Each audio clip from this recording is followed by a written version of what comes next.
1947 সালে ব্রিটিশ ভারত ভাগের সময় ভারত এবং বাংলাদেশ অর্থাৎ তৎকালীন পূর্ব পাকিস্তানের মধ্যে সীমান্ত নির্ধারিত হয়। এই সীমানা স্থাপনকালীন ঐতিহাসিক সিদ্ধান্তগুলি কখনো কখনো সীমান্ত সমস্যা বা সীমান্তবর্তী অঞ্চলের প্রতি আগ্রহের কারণ হতে পারে। এখানে উঠে আসে একটি বড় টার্ম, সেভেন সিস্টার্স। এই সেভেন সিস্টার্স অঞ্চলের ভৌগোলিক অবস্থানও এই অঞ্চলের কৌশলগত গুরুত্ব বৃদ্ধি করেছে। ভারতের উত্তর পূর্বাঞ্চলীয় 7টি রাজ্য, যাদের সেভেন সিস্টার্স বলা হয়, যা হলো আসাম, মেঘালয়, মণিপুর, নাগাল্যান্ড, অরুণাচল প্রদেশ, ত্রিপুরা এবং মিজোরাম, বাংলাদেশের সাথে একটি বিশেষ সম্পর্ক স্থাপন করেছে। এই রাজ্যগুলির ভৌগোলিক অবস্থান এবং সাংস্কৃতিক সাদৃশ্যের কারণে বাংলাদেশের সাথে তাদের সম্পর্ক অতীব গুরুত্বপূর্ণ। সীমান্তের নিকটবর্তী অবস্থান এবং ঐতিহাসিক যোগাযোগের কারণে এই অঞ্চলের মধ্যে বাণিজ্য, পর্যটন এবং সাংস্কৃতিক বিনিময় ব্যাপকভাবে বৃদ্ধি পেয়েছে। কিন্তু এই সম্পর্ক বৃদ্ধি এক বড় বিপদ ডেকে এনেছে, অর্থাৎ এই রাজ্যগুলি কি অন্যজনের অধীনে চলে যেতে পারে? জানা যাচ্ছে এমনই কিছু কথা যা ভারতবাসীর হৃদয় কম্পিত করেছে। ঠিক কী ঘটেছে জানলে আপনারাও অবাক হবেন। সবাই প্রকৃত ভক্তরা কমেন্ট বক্সে হর হর মহাদেব লিখতে ভুলবেন না। সকলকে আমাদের চ্যানেল পুরাণ কথায় স্বাগত। আজকে আপনারা জানবেন সেভেন সিস্টার্স, এক জটিল ঘটনা। ভিডিওতে এগোনোর আগে সবাই অবশ্যই আমাদের চ্যানেলটি সাবস্ক্রাইব করে নেবেন। বাংলাদেশ এবং সেভেন সিস্টার্সের মধ্যে বাণিজ্যিক সম্পর্ক উন্নয়নের দিকে এগোচ্ছে। দুই দেশের মধ্যে সীমান্ত বাণিজ্য বিশেষভাবে উল্লেখযোগ্য, যেখানে বাংলাদেশের অর্থনৈতিক অবকাঠামো এই অঞ্চলের প্রয়োজনীয় পণ্য সরবরাহ করে এবং উল্টো দিকে সেভেন সিস্টার্সের প্রাকৃতিক সম্পদ এবং কাঁচামাল বাংলাদেশের বাজারে প্রবাহিত হয়। এই বাণিজ্য সম্পর্ক কেবল দুই দেশের অর্থনীতির উন্নতি করছে না, বরং সীমান্ত অঞ্চলের জনগণের জীবনমানও উন্নত করছে। ভবিষ্যতের দিকে তাকালে এই সম্পর্কের আরও গভীরতা এবং শক্তিশালী হওয়ার সম্ভাবনা রয়েছে। সাংস্কৃতিক এবং পর্যটন বিনিময়ের মাধ্যমে এই অঞ্চলগুলির মধ্যে বোঝাপড়া এবং বন্ধুত্ব আরও বৃদ্ধি পেতে পারে।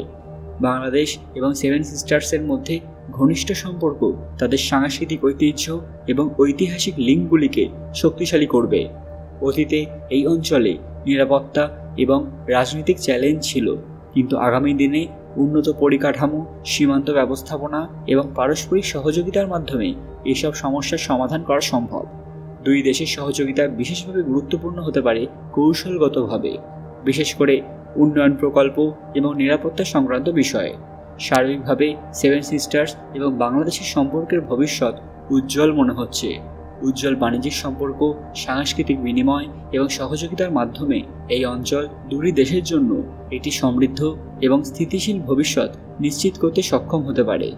সেভেন সিস্টার্স অঞ্চলের কিছু অংশের জাতিগত পরিচয় এবং সাংস্কৃতিক বৈচিত্র্য অনেক সময় সীমান্ত সমস্যা সম্পর্কিত বিতর্ক সৃষ্টি করতে পারে।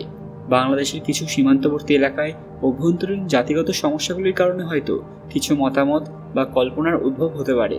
যদি বাংলাদেশের হাতে সেভেন সিস্টার্স অঞ্চলের অধিকার চলে আসে, তাহলে এর পরিণাম হতে পারে ভয়ানক, পড়বে গুরুত্বপূর্ণ প্রভাব। তবে এটা একটা কল্পনাপ্রসূত পরিস্থিতি এবং বর্তমান বাস্তবতার সঙ্গে সম্পর্কিত নয়, কিন্তু অনেকেই এই নিয়ে চিন্তায় পড়েছেন যদি ভবিষ্যতে এমনটাই ঘটে। অনেকে মনে করছেন এর মাধ্যমে ভারত এবং বাংলাদেশের মধ্যে তীব্র কূটনৈতিক উত্তেজনা সৃষ্টি হতে পারে। আন্তর্জাতিক সমাজের সমালোচনা এবং শান্তি বজায় রাখার জন্য বৈশ্বিক শক্তি এবং সংস্থার হস্তক্ষেপের সম্ভাবনা বাড়বে। দক্ষিণ এশিয়ার ভূরাজনৈতিক স্থিতিশীলতা বিপর্যস্ত হতে পারে। সীমান্ত পরিবর্তন এবং জাতীয়তাবাদী মনোভাবের কারণে আঞ্চলিক সংঘাত বৃদ্ধি পেতে পারে। এছাড়া সেভেন সিস্টার্স অঞ্চলে প্রাকৃতিক সম্পদ যেমন তেল, প্রাকৃতিক গ্যাস এবং খনিজ সম্পদ রয়েছে। এইসব অঞ্চলের অধিকার অর্জন অর্থনীতি এবং বাণিজ্যিক কার্যক্রমে অস্থিরতা সৃষ্টি করতে পারে। আঞ্চলিক অর্থনৈতিক ইন্টিগ্রেশন এবং উন্নয়ন প্রকল্পগুলিতে প্রভাব পড়বে।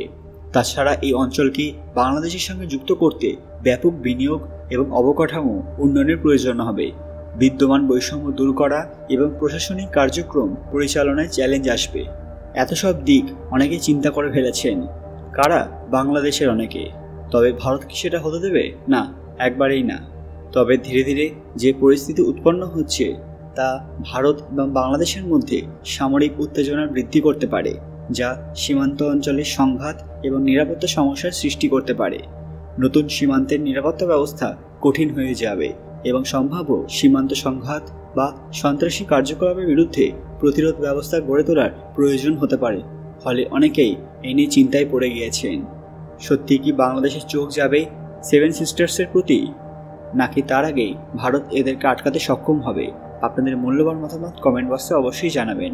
যদি এই 7টি রাজ্য বাংলাদেশের হাতে চলে যায় বা তাদের মাধ্যমে কন্ট্রোলড হয়, তাহলে ভারতের কোন পরিস্থিতি সৃষ্টি হতে পারে? আজকের ভিডিওটা অবশ্যই লাইক করবেন এবং শেয়ার করে সবাইকে দেখার সুযোগ করে দেবেন। কমেন্ট বক্সে ভক্তির সঙ্গে হর হর মহাদেব লিখতে ভুলবেন না। আরও এরকম দরকারি ভিডিও দেখতে পুরান কথা অফিসিয়াল চ্যানেলটি মনে করে সাবস্ক্রাইব করে নেবেন। খুব তাড়াতাড়ি ফিরে আসবে আরও একটি দরকারি ভিডিও নিয়ে। ততক্ষণ আপনারা এই ভিডিওগুলি দেখতে পারেন। ধন্যবাদ।